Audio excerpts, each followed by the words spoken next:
Mga ka-chibi, meron po tayong content ngayon. Meron po tayong Chevrolet Suburban 6.0 liter engine. Ang concern po ng customer ay engine misfire at meron po siyang code na P0300 engine misfire. Ang nagme-misfire po ay bank 2 lahat, cylinder 2 468.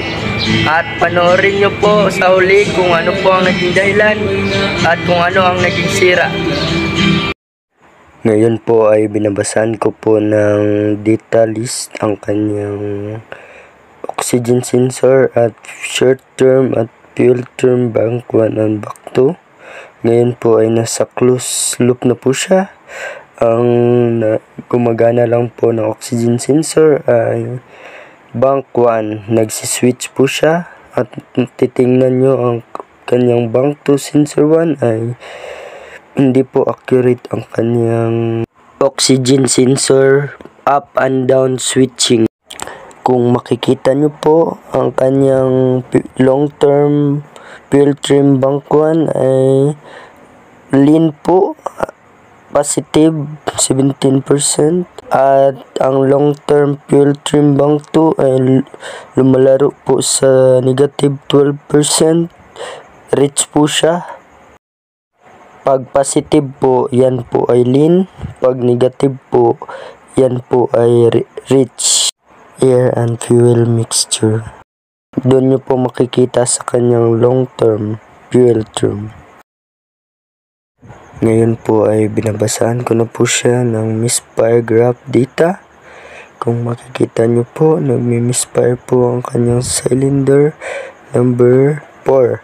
Sa history po, makikita nyo po ang misfire cylinder ay 2, 4, 6, and 8. Kumbaga po nasa bank 2 po lahat ang nagmi-misfire. Kung makikita nyo po, ang reading po ng kanyang map sensor ay naglalaro po sa 9.27 grams per scale. Yan po ang kanyang normal map sensor reading at idle. Kung makikita nyo po sa video, at around 600 RPM, wala na po siyang misfiring. Kung makikita nyo po sa data graph, ang kanyang short term and long term fuel trim ay nag-normalize na, at ang kanya is oxygen sensor ay nagsiswitching na up and down ang bank 2.